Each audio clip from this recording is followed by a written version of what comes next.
नमस्कार, न्यूज 18 उत्तर प्रदेश उत्तराखंड आप देख रहे हैं। आपके साथ मैं हूं चांदनी धवन। अब से थोड़ी देर बाद विधानसभा चुनाव के दूसरे चरण का प्रचार थम जाएगा। यूपी विधानसभा चुनाव की अगर बात करें तो 14 फरवरी को 9 जिलों की 55 सीटों पर वोट डाले जाएंगे। वहीं उत्तराखंड में सभी 70 सीटों पर वोट डाले जाएंगे। चुनाव को लेकर सभी तैयारियां पूरी कर ली गई हैं। पोलिंग पार्टी अपने अपने बूथों के लिए रवाना हो रही है। बूथों पर सुरक्षा के पुख्ता इंतजाम भी किए जा रहे हैं।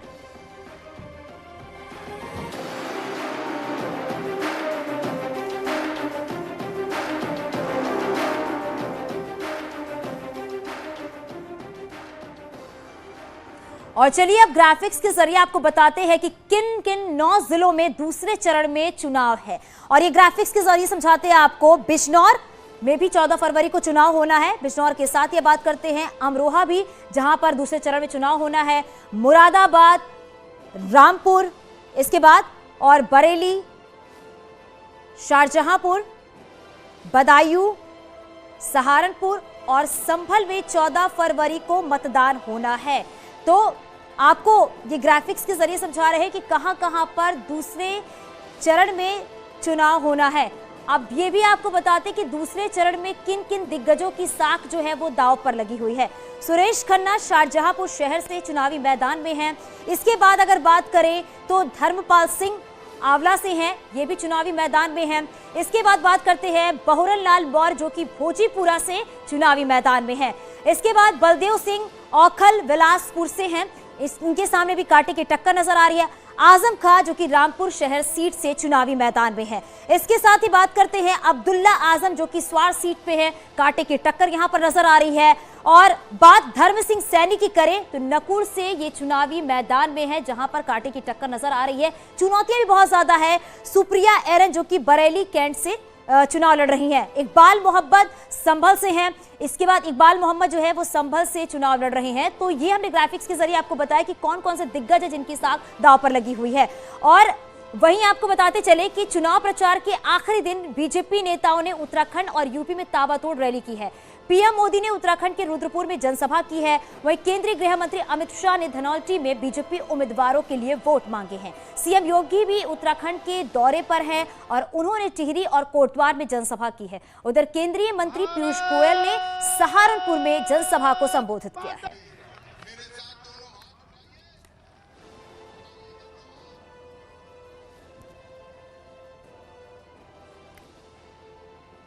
तो लगातार तमाम जो दिग्गज हैं वो डोर टू डोर प्रचार कर रही हैं, जनसंपर्क कर रही हैं, क्योंकि कुछ ही देर के बाद चुनाव का प्रचार प्रसार जो है वो थम जाएगा।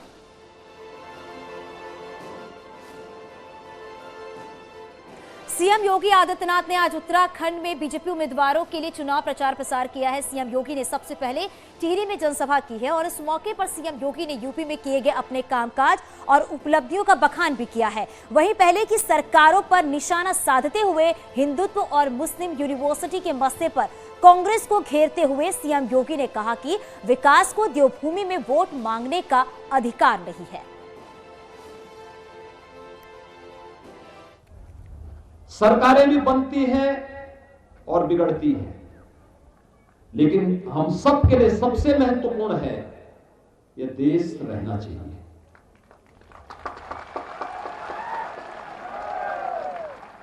क्योंकि इसके साथ कोई समझौता नहीं हो सकता। देश है तो हम भी हैं और इसलिए एक ही धर्म मान करके हम लोग काम करते हैं और वो धर्म है राष्ट्र धर्म। और भाइयों बहनों, ये जो स्थिति है उस स्थिति के लिए ही आपसे अपील करने के लिए आया हूं। मैंने कांग्रेस का मैनिफेस्टो देखा है, उनका चुनाव घोषणा पत्र देखा है। मुझे आश्चर्य होता है, देवभूमि में कांग्रेस मुस्लिम विश्वविद्यालय बनाएगी। 4 धाम के सुंदरीकरण और पुनरुद्धार की बात करती तो सबके मन में एक नया उत्साह होता। प्रधानमंत्री मोदी जी उस दिशा में कार्य कर रहे हैं। उत्तराखंड की मौजूदा सरकार ने इस दिशा में प्रयास किया है, अच्छा प्रयास किया है। राहुल जी के पूर्वज क्या कहते थे कि हम तो एक्सीडेंटल हिंदू हैं। जब उनको हिंदू होने में ही गौरव की अनुभूति नहीं थी, तो हिंदू की व्याख्या, हिंदू की परिभाषा वो कैसे कर पाएंगे। और भाइयों बहनों, देवभूमि में अगर कोई हिंदू की परिभाषा नहीं जानता है तो उस पार्टी को सत्ता में रहने का अधिकार तो नहीं ही होना चाहिए। सबसे सुंदर प्रदेश, सबसे सुरक्षित प्रदेश। हम कुंभ का आयोजन भी करते हैं तो भव्य कुंभ और दिव्य कुंभ में बदल जाता है। जिस उत्तर प्रदेश में पहले कर्फ्यू लगता था, आज करोड़ों लोग कावड़ यात्रा में जाते हैं धूम धड़ाके के साथ। जिस उत्तर प्रदेश में पहले व्यापारियों पर बम चलते थे, बाजार में बम फूटते थे, आज वहां पर कावड़ यात्री हर हर बम बम का नारा लगाता हुआ निकलता है, कोई बाल बांका नहीं करता। और मुझे यही भय है, थोड़ी सी चूक हुई तो ये सभी अपराधी उत्तराखंड की तरफ रुख कर देंगे।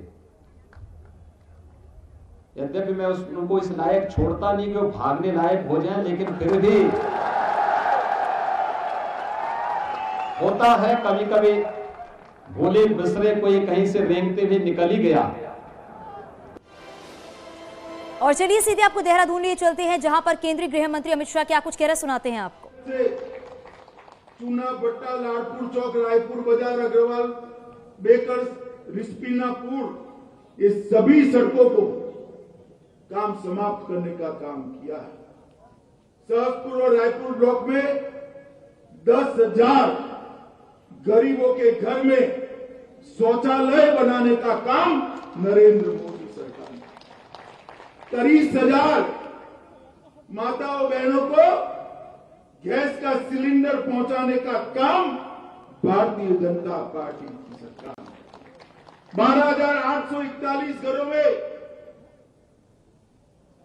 पीने का पानी पहुंचाने का काम भारतीय जनता पहले था, अब 1,13,000 हो गया और 1,29,395 घरों में शुद्ध पीने का पानी पहुंचाने का काम किया। लगभग 40,000 घरों को बिजली पहुंचाने का काम किया है। देहरादून दिल्ली को जोड़ने वाला 210 किलोमीटर का 6 लेन एक्सप्रेसवे, इकोनॉमिक कॉरिडोर, जो 2 घंटे में आपको देहरादून से दिल्ली पहुंचाएगा, वो भी बनना शुरू हो गया है।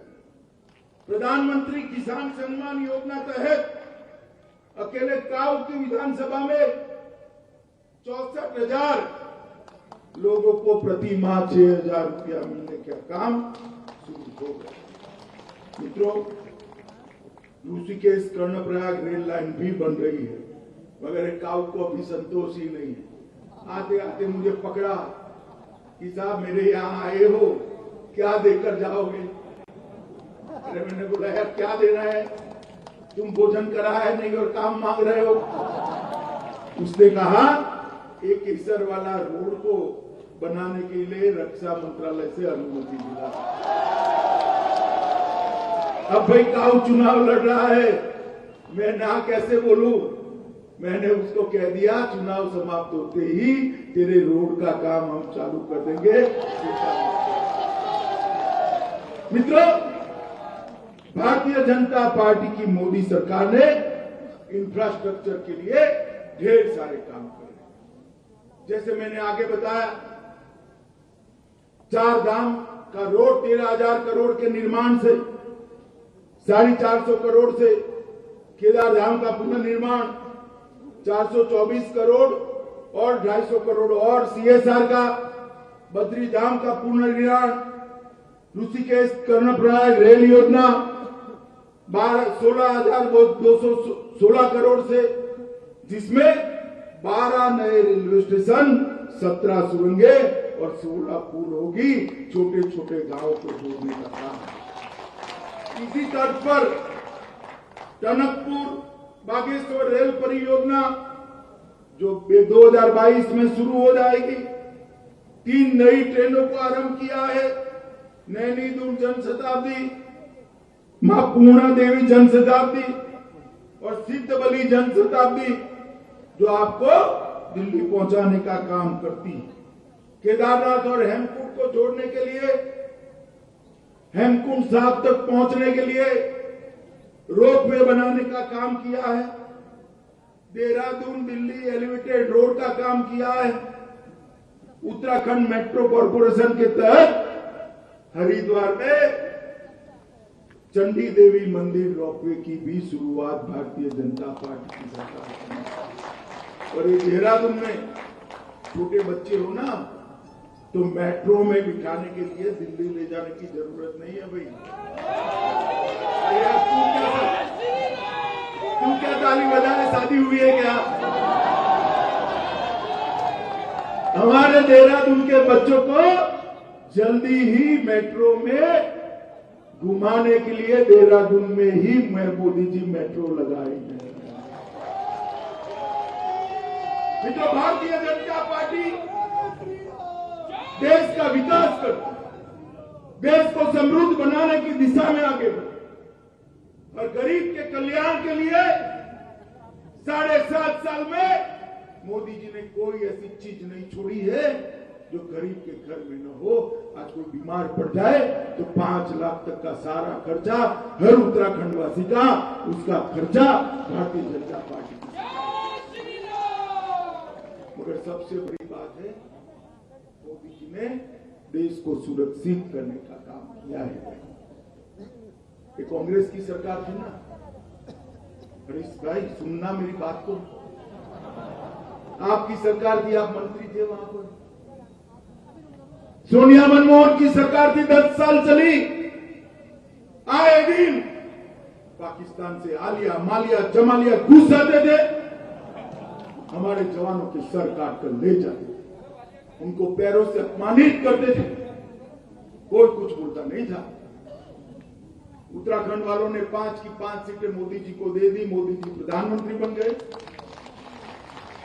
पाकिस्तान को परिवर्तन समझ में नहीं आया, उनको मालूम नहीं पड़ा कि भाजपा सरकार आ गई, कांग्रेस गई है और मौनी बाबा मनमोहन सिंह प्रधानमंत्री नहीं है, नरेंद्र मोदी प्रधानमंत्री। उरी और पुलवामा में हमला किया मित्रों, और उरी और पुलवामा के हमले में हमारे जवानों को मार दिया गया। पाकिस्तान को उठा, अब क्या होगा? 10 ही दिन में नरेंद्र मोदी जी ने एयर स्ट्राइक और सर्जिकल स्ट्राइक कर पाकिस्तान के घर में घुसकर आतंकवादियों का सफाया।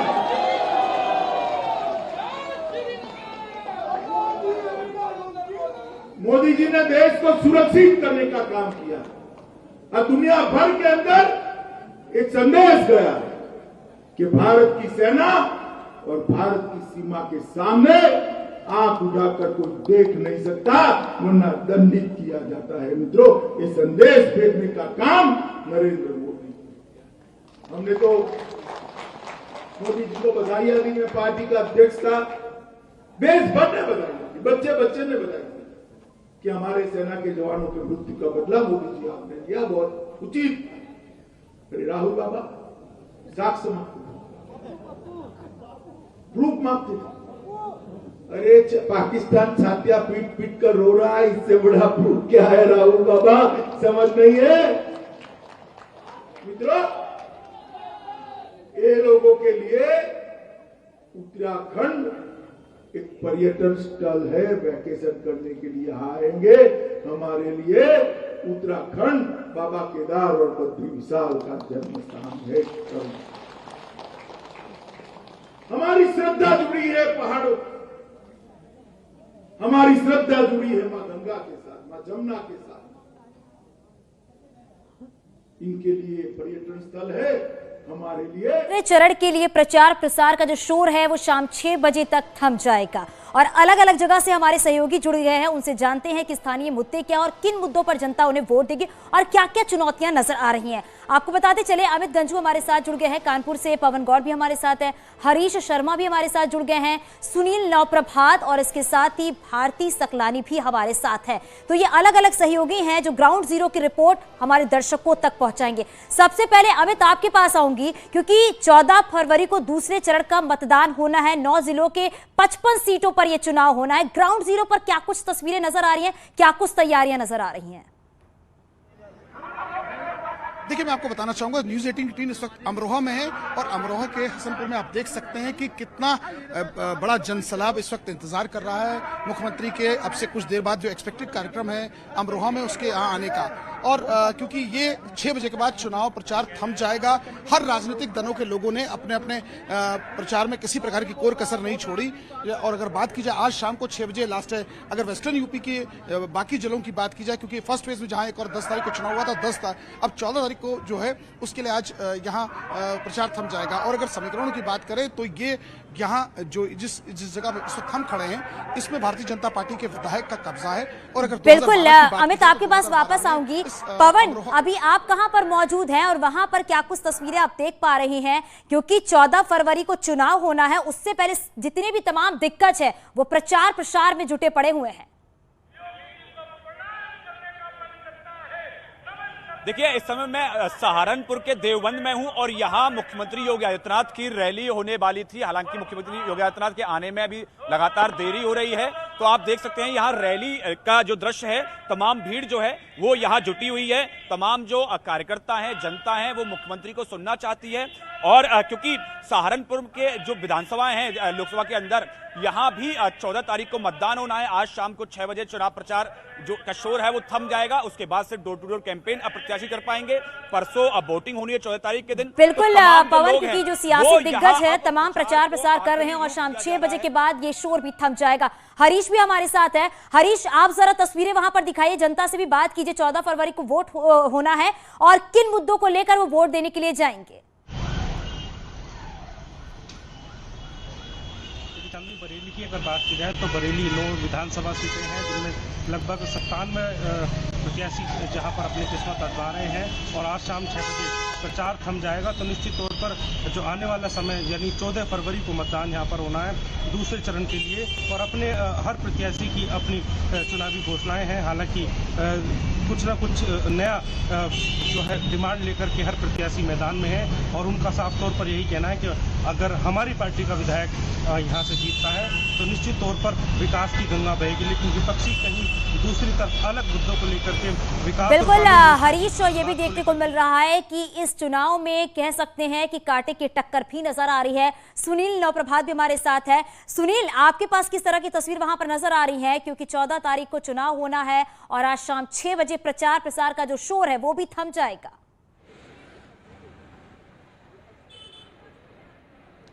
देखिए मनु, मैं अभी कोटद्वार में मौजूद हूं और यहां पर अभी कुछ देर पहले योगी आदित्यनाथ को आपने सुना होगा। मेरे पीछे आप देख सकते हैं कि ये वही सामियाना है जहां पर योगी आदित्यनाथ ने सभा की थी। और अब जैसे उनकी सभा समाप्त हुई उसके बाद सामियाना भी यहाँ से समेटा जाने लगा है और करीब 1.5 घंटे के बाद यानी कि 6 बजे के आसपास जो चुनावी शोर है, जो चुनाव प्रचार का शोर है वो थम जाएगा। हालांकि कैंडिडेट के पास ये ऑप्शन होगा कि वो डोर टू डोर घर घर जाकर चुनाव प्रचार कर सके। आप देखिए ये अभी भी कैंपेन चल रहा है, लेकिन ये 6 बजते ही ये कैंपेन भी थम जाएगा, ये शोर भी थम जाएगा। उत्तराखंड में करीब 82 लाख के आसपास मतदाता हैं। 70 विधानसभा सीटों के लिए यहाँ पर चुनाव होना है। 11,000 से अधिक यहाँ पर पोलिंग स्टेशन है। और जिस तरह से उत्तराखंड की जो विषम भौगोलिक परिस्थितियाँ हैं, पिछले कुछ दिनों से यहाँ पर मौसम लगातार खराब था, लेकिन आगे मौसम खुला रहने वाला है, धूप रहने वाली है। तो उसी के मद्देनजर उत्तराखंड में करीब 17 के आसपास ऐसे पोलिंग स्टेशन भी हैं मनु, जहां पोलिंग पार्टियों को 15 से 20 बिल्कुल सुनील, आपके पास वापस आएंगे। हमारे सहयोगी विजय वर्धन भी हमारे साथ जुड़ गए हैं। विजय, क्योंकि चुनाव का प्रचार प्रसार जो है वो 6 बजे थम जाएगा और सियासी दिग्गज लगातार प्रचार प्रसार में भी जुटे हुए हैं, वहां पर स्थानीय मुद्दे क्या है, जनता का क्या कहना है, किन मुद्दों पर वो वोट करेगी 14 फरवरी को?